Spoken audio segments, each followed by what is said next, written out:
Salut tout le monde. On se retrouve aujourd'hui pour la je sais plus combienième étape de l'aménagement de Rudolf. On va commencer une étape qui nous tient particulièrement à cœur car on va passer à l'habillage. C'est parti. Nous, c'est Micha et Chris. On est photographes et vidéastes et on voyage à travers le monde avec nos 2 chats dans notre van aménagée Rudolf. Sur cette chaîne, nous souhaitons partager avec vous nos petites et grandes découvertes et tout ce qui nous fait vibrer. Partons à l'aventure ensemble. Donc ce qu'on a décidé, c'est de mettre du lambris au plafond et aussi du lambris dans la partie chambre à l'arrière du véhicule, mais uniquement sur les parties hautes et à peu près en gros sous le lit qui sera sous le renfort ici, on va mettre du contreplaqué parce que de toute façon ça se verra pas, ce sera dans la partie coffre et donc aucune raison de s'embêter à mettre du lambris. Donc dans cette partie-là, plutôt à l'avant, par contre, on va pas mettre du lambris. En fait, on avait peur que tout lambris partout, ça fasse un peu trop oppressant à mon goût et trop uniforme. Donc on va vraiment séparer les espaces avec le lambris à l'arrière et du contreplaqué qui sera peint dans une jolie couleur, on l'espère, si on arrive à trouver notre bonheur. Et donc là, ce sera pas la partie cuisine, salle de bain. On essaiera aussi de trouver des matériaux, bien évidemment, qui vont résister à l'humidité et à tout ça. Donc ce qu'on comptait faire aussi, c'est avoir plusieurs épaisseurs de contreplaqué différentes selon les endroits. Dans les parties qui allaient vraiment juste servir d'habillage, on allait partir sur un contreplaqué le plus fin possible. Et sur les parties qui allaient être un peu plus habitées, il fallait qu'on parte sur un contreplaqué beaucoup plus épais pour que ce soit plus solide et résistant et qu'on puisse accrocher des choses dessus. Donc là, on prenait les mesures pour savoir approximativement quelle quantité de quel contreplaqué il allait nous falloir. Donc là, ce qu'on va faire tout de suite, c'est aller au magasin de bricolage en espérant qu'on trouve tous les tasseaux, les lambris, les contreplaqués et tout qu'il nous faut. Et puis on revient après au fourgon pour bricoler et poser tout ça.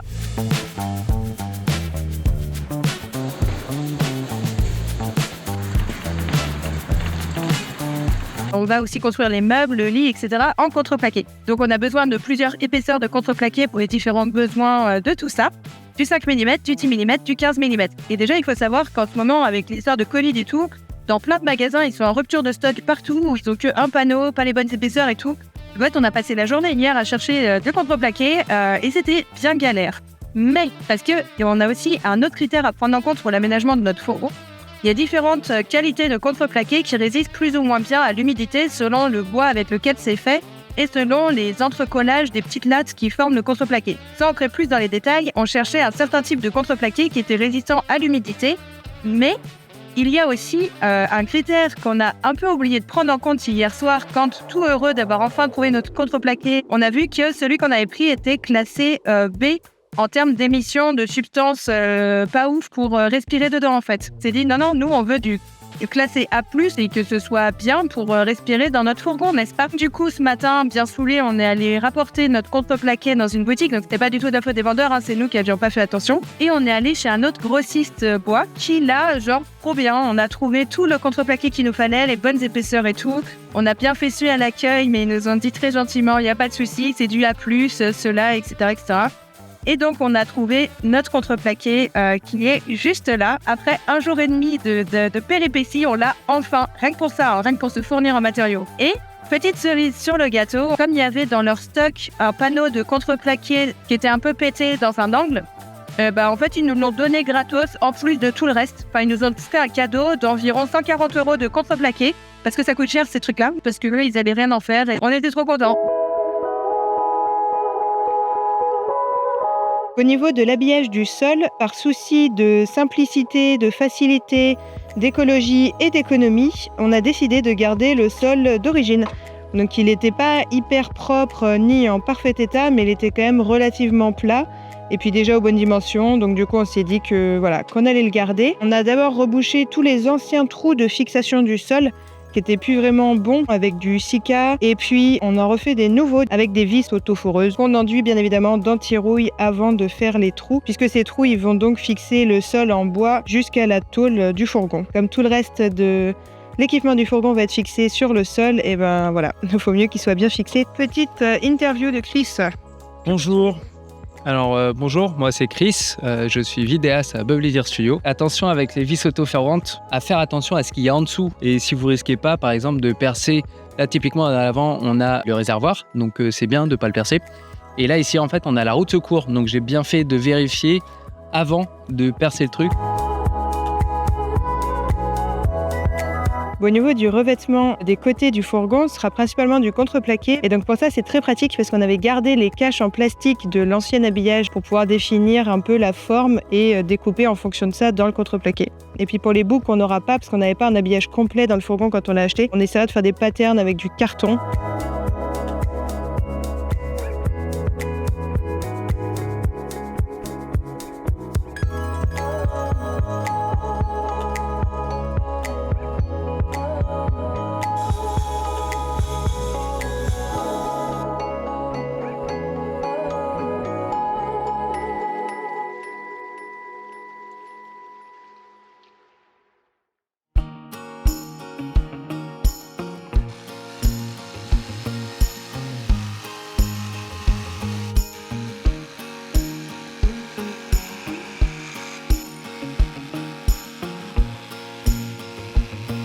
Là, on est en train de découper les angles des cloisons. La dernière fois, on a juste découpé grossièrement les panneaux à peu près aux bonnes dimensions.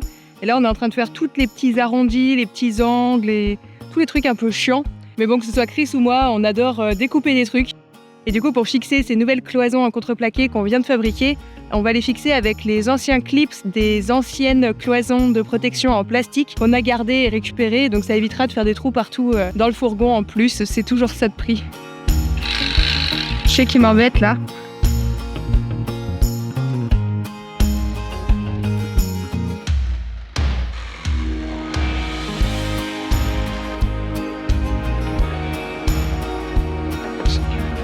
Ça me paraît pas mal, ce sens.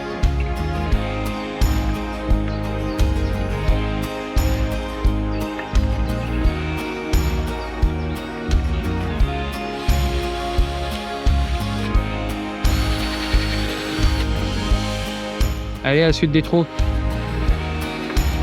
Avec le plus gros cette fois-ci. Parce qu'il faut que les clips passent dedans. Je crois que je préfère encore plus faire des trous que découper des trucs. Je sais pas encore, j'hésite.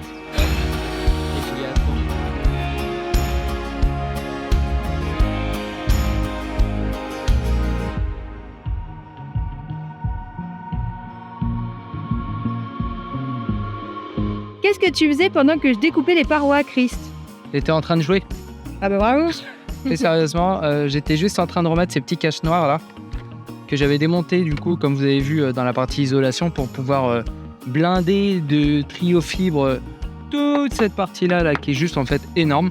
Là, à l'heure actuelle, on garde juste le plastique noir parce que c'est une question de rapidité. On a 1 mois pour aménager, donc on essaye de faire 2 semaines et demie, Chris. 2 semaines et demie. Alors en effet, à la période de ce tournage, on sortait à peine du 3e confinement et on allait reprendre nos prestations photos et vidéos de mariage. Et autant dire qu'après 14 heures de prestations à plus de 2 heures de chez nous, en finissant à 2 heures du matin, on n'était franchement pas chaud pour reprendre la route. Donc l'idée, c'était de dormir dans notre fourgon aménagé, car le premier mariage de la saison allait être pas mal loin de chez nous, justement, d'où cet exemple. Et donc on était en plein rush, non pas pour terminer intégralement le fourgon, car on savait d'avance que ça allait pas du tout être jouable, mais simplement au moins pour avoir un lit et de quoi pouvoir passer une nuit dans notre véhicule avec les chats. Donc le compte à rebours était lancé et on avait plutôt intérêt à accélérer la cadence. Mais par la suite, peut-être qu'on verra, peut-être qu'on pourra le remplacer par un truc un peu plus joli en bois ou quoi que ce soit, à voir. Donc en effet, l'idée ici, c'était pas du tout ni de finir le fourgon et encore moins de faire les finitions toutes jolies, toutes belles, toutes propres. Donc on a laissé ces caches assez moches finalement très longtemps. On les a laissées jusqu'à début 2023. On est même parti vivre à plein temps à l'année dans notre véhicule avec les finitions toujours pas terminées. D'ailleurs, dans tous nos vlogs en Laponie, etc., vous devez voir des parties métalliques du fourgon encore apparentes.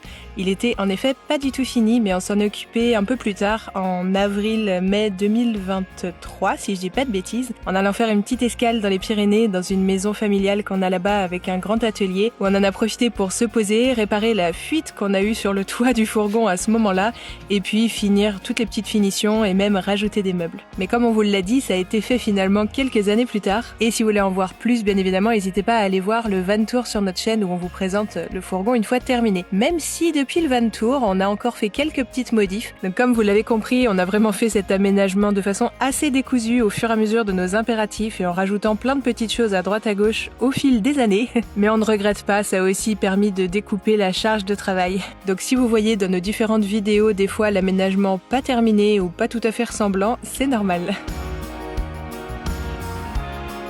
Et sinon, Chris a aussi fixé cette paroi-là pendant que je découpais la deuxième, comme on vous disait, hein, donc on a réutilisé les petits caches.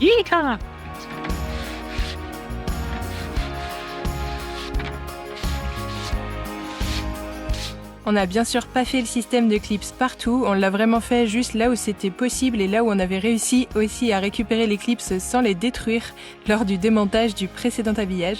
Pour le reste, on a vissé sur des petits bouts de tasseau, on a fait un peu du bric-à-brac comme on l'a pu. Alors qu'est-ce qui se passe? Je découpe des trucs. Juste, on a pris les mesures et on découpe les lattes de lambris pour poser la première latte de lambris au plafond. Là, il fallait la dimension entre les deux lanterneaux que je souhaite et du coup, maintenant, il faut la fixer. Et on va vous montrer un peu ce qu'on a fait avant. Donc, on a le plafond ici. Et là, avant de poser du coup les lattes de lambris, ce qu'on a fait, c'est qu'on est venu poser un tasseau qui vienne compenser l'épaisseur du trio fibre pour éviter de l'écraser. Et pour pouvoir le fixer, on a utilisé des écrous aveugles. Alors, les écrous aveugles, qu'est-ce que c'est? C'est tout simplement ça. Ça fonctionne un peu comme des rivets pop. La partie striée, on va venir l'écraser à l'intérieur, ce qui va nous laisser un filetage. Tous les trous que vous pouvez trouver un peu sur les carrosseries, ce genre de choses là, trouver l'écrou qui passe dedans. Tout ça va nous éviter de devoir faire un trou pour pouvoir passer et fixer une vis.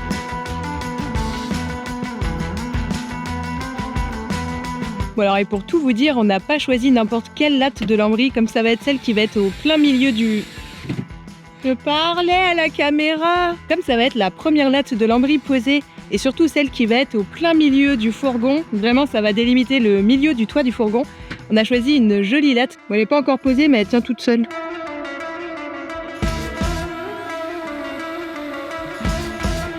Il était grand temps de poser le lambris parce que le plafond se décollait de partout, l'isolation du plafond.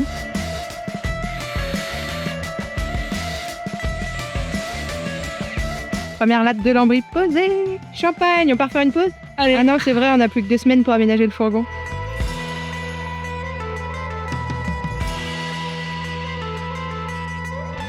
On s'amuse bien pendant les repas de famille, nous. Hein.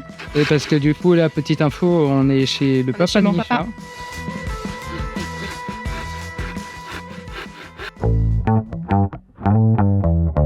Bon alors aujourd'hui, c'est reparti pour du bricolage. On n'a pas du tout encore fini l'habillage de Rudolf. C'est un petit peu long entre les découpes du contreplaqué, du lambris et tout pour que ce soit bien. En parallèle, on a commencé à s'intéresser aux peintures parce qu'une fois que les meubles seront posés, ça va être super chiant de peindre en dessous. Donc on va essayer de peindre l'habillage au fur et à mesure qu'on le pose. Pour ça, on hésite entre les teintes parce qu'en fait, entre les teintes qu'on voit dans les magasins sur leurs petits échantillons et sur notre bois à nous qui n'a pas exactement la même couleur, ça fait pas les mêmes rendus. Donc du coup là on est en train de faire poser des petits échantillons, je vous montre ça tout de suite. J'ai juste mis une première couche, normalement c'est à poser en 2 ou 3 couches, ça fera des teintes différentes une fois qu'il y aura une couche de plus. Donc on est parti sur du blanc et du chêne rustique. Le chêne rustique ça fait ça. Et ça, en fait, c'est les peintures qu'on avait dans Bambi, donc le précédent fourgon. Alors du coup, au niveau des peintures, on a bien fait attention. C'est pas du tout sponsorisé, mais c'est juste une marque qu'on avait déjà testée l'année dernière, qu'on aimait bien. L'année dernière, on a utilisé de l'huile plan de travail, donc qui résiste à l'humidité. Et cette année, on voulait des teintes différentes, donc on est parti sur la lasure, parce que du coup, les teintes en huile, il n'y a pas grand-chose de dispo dans les magasins. Ça résiste à l'humidité, aux intempéries, mais c'est quand même bien pour respirer en intérieur dedans. Donc voilà, c'est des choses qu'on a essayé de prendre en compte, en plus des coloris, bien sûr, qui j'espère vont rendre bien. Donc on se retrouve plus tard, on attend que ça sèche et on fera une deuxième couche. Et en attendant que ça sèche, moi je vais découper du lambris pour couvrir cette partie-là de lambris, sachant que celle-ci est déjà faite. Ça va, Chris ? Deuxième couche. On pose une deuxième couche de liège sur les passages de roue parce que du coup partout ailleurs dans l'aménagement on a du liège plus du biofibre trio. Vu que là il y aura que du liège au passage de roue, on va mettre 2 couches histoire d'être sûr. Et sinon on a fini les portes. Enfin Chris et Clément ont fini les portes parce que moi hier je bossais donc j'étais pas là pour aider. On a des super amis, hein. Je sais pas si vous avez remarqué au fur et à mesure des vlogs mais... Au niveau des portes, on est en 5 mm histoire que ça soit assez léger. Et surtout en fait, on va rien y fixer. Pour ça, ce qu'on fait, c'est qu'on va venir placer une petite baguette sur la tôle directement et après on a l'habillage en 5 mm qu'on viendra visser sur cette baguette là tout du long. Bon, là, ce qu'on vous montre, c'est le premier habillage des portes qu'on avait fait initialement en 3 parties parce qu'on n'avait pas vraiment osé le faire en un seul pan. Mais on s'est rendu compte à la longue que c'était quand même pas une idée si foufou. Et quand, fin 2022, début 2023, on a tout quitté pour partir à plein temps dans notre fourgon aménagé, cette fois, on s'est décidé à faire les choses bien et donc à refaire les portes intégralement en un seul pan. Ça a été beaucoup plus pénible à faire, mais malgré tout, c'est quand même vachement mieux, c'est plus joli et on a aussi moins de pan thermique. Et d'ailleurs, c'est très rigolo parce qu'en regardant ces vieux rushs-là, je me rends compte que c'était le même ami qui nous a aidés pour la première version des portes et pour la seconde. Alors un énorme merci à toi Clément. Sacrilège, j'avais pas testé la peinture la plus importante à tester, qui est notre super verre mousse qu'on a galéré à trouver. Là, c'est vraiment genre de la peinture, mais elle est résistante aussi aux conditions extrêmes. Donc même si on met de l'eau dessus, normalement, il n'y aura pas de souci. Et c'est pareil, il y a le petit A+, qui fait qu'on ne va pas mourir et s'intoxiquer normalement avec dans le fourgon.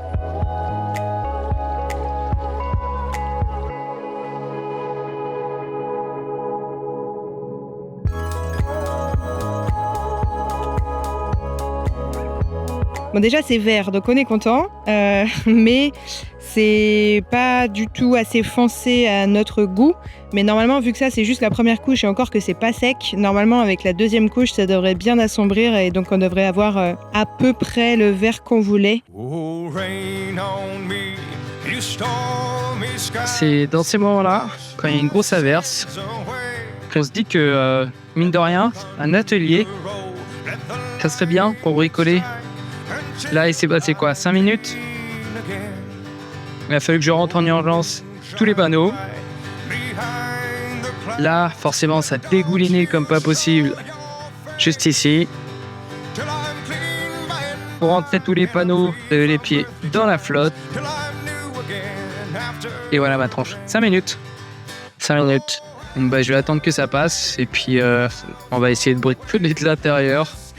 Bon, ce qui est bien, du coup, c'est que on va pouvoir faire les essais de résistance à l'eau du contreplaqué. Je vais peut-être quand même les sécher par acquis de conscience avec un chiffon. Et puis, on espère que ça va pas trop gondoler dans tous les sens, quoi. Verdict, le contreplaqué se porte très bien. Et ensuite, se sont enchaînées de très longues journées et soirées à finir de poser le contreplaqué, mais aussi le lambris. Et également à commencer toutes les peintures, histoire de protéger tout ça. Et je peux vous dire, on en a passé des heures sur cette étape.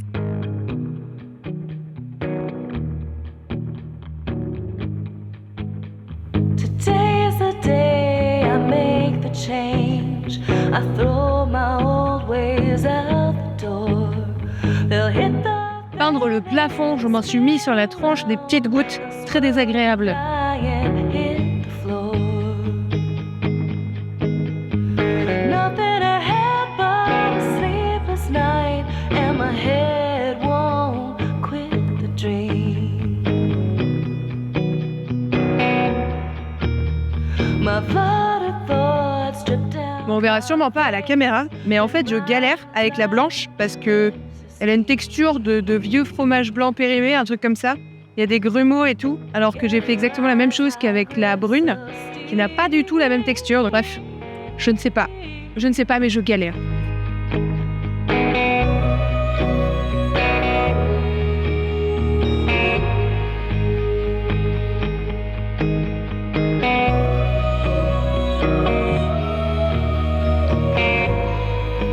On est d'accord quand il y a de la faisselle périmée ou du fromage blanc à grumeaux, là, dégueulasse. Sleeping hands is a memory I once heard or read someplace. Bon, sur ce, on va arrêter là pour aujourd'hui et on reprend demain.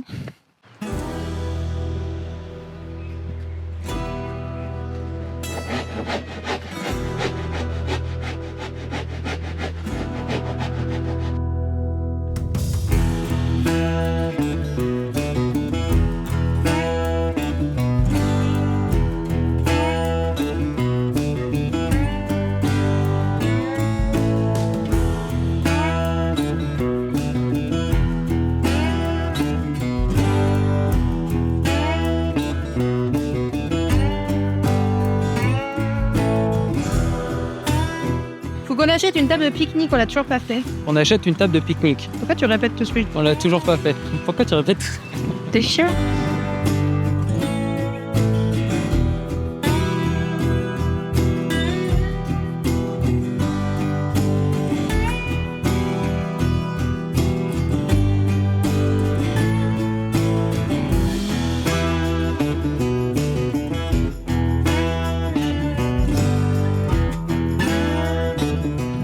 que je vous montre un aimant avec un petit rond, une lampe avec un petit crochet, et paf, vous pouvez la mettre n'importe où.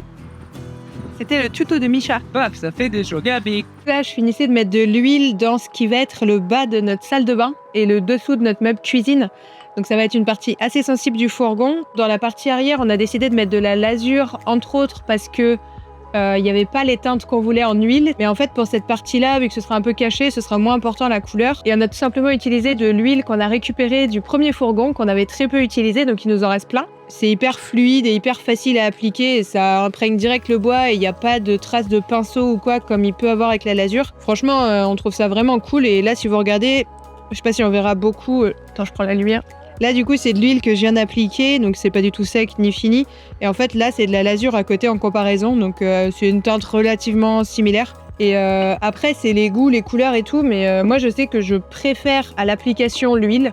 Mais le souci, c'est qu'il y a très très peu de teintes disponibles en huile. Et encore l'année dernière, on avait trouvé du blanc. Et là, par exemple, cette année, c'était impossible. Donc, on a été obligé d'aller dans la lasure pour avoir du blanc pour l'arrière du fourgon.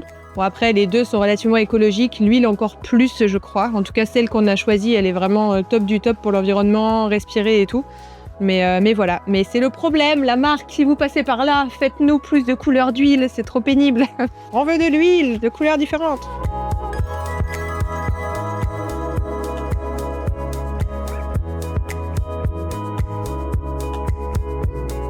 Bon, du coup, il y aura 3 couches à faire, mais vu qu'il commence à faire nuit, ce sera plutôt pour demain, n'est-ce pas? Alors aujourd'hui, nouvelle journée. On continue les peintures. Deuxième couche. Deuxième couche de verre. Rendu plutôt satisfaisant, on est content. Parce que du coup, forcément, quand il fait noir, on voit pas trop les rendus.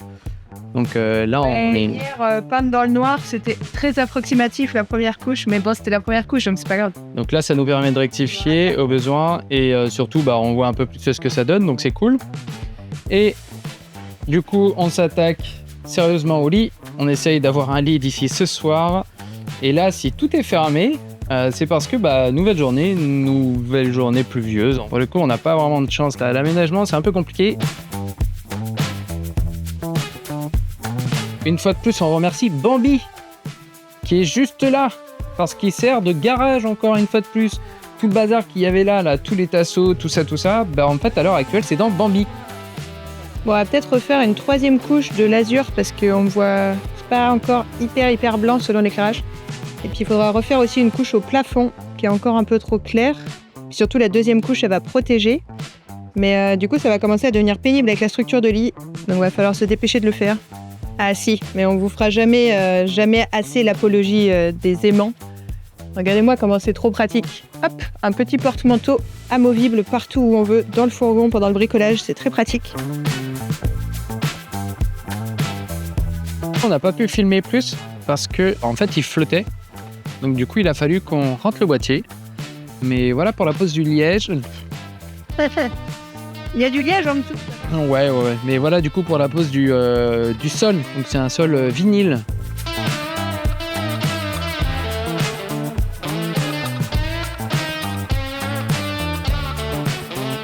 Bonjour Micha. Voilà, après c'est les finitions. On n'est pas poseur professionnel. Juste les petits tips qu'on peut donner éventuellement pour la pose. On a repéré le milieu de notre largeur et le milieu du fourgon pour bien tomber et on a fait la même au bout là-bas. Et pour se fixer au sol, après, on va mettre un peu de scotch double face comme on avait fait en fait dans Bambi la première fois. Après, de toute façon, les pieds des meubles et tout seront fixés dans le sol à travers. On va pas coller ou badigeonner de je ne sais quel produit le sol, ça va servir à rien. Bon, alors on se retrouve pour la petite conclusion concernant la fin de l'habillage de Rudolf. Comme vous l'avez vu sur les plans, on a commencé à faire le lit en parallèle, mais ce sera dans la prochaine vidéo. En soi, ça s'est pas trop mal passé. Il y a juste les courbures qui sont un peu chiantes à rattraper et toujours un peu... la réflexion de se dire où est-ce qu'on pose là pour gagner un maximum de place, comment on fait la structure en dessous pour pouvoir tenir du coup l'habillage final, etc. En fait, nous, on s'est un peu complexifié la vie, ça se dit pas, mais vous avez compris le compliqué la vie. On s'est compliqué la vie. Ouais, jusqu'à là, tu t'es complexifié. Je me suis complexifiée, je me complexifie beaucoup toujours parce qu'on a voulu optimiser au maximum la largeur, en fait, la place à l'intérieur du Rudolph. Du coup, on a cherché à suivre les courbes au maximum. On aurait pu beaucoup se simplifier tout ça en mettant tout simplement par-dessus tous les renforts, des gros tasseaux, tout droit, terminé, contreplaqué, fini. Mais à part ça s'est bien passé. Sur ce, on vous dit à bientôt dans un prochain vlog. Bon voyage à toutes et à tous et à bientôt. Salut! Salut. Et depuis peu, si vous voulez soutenir davantage notre travail et voir même des contenus bonus, n'hésitez surtout pas à nous rejoindre également sur Patreon. Le lien est disponible dans la barre de description. À bientôt!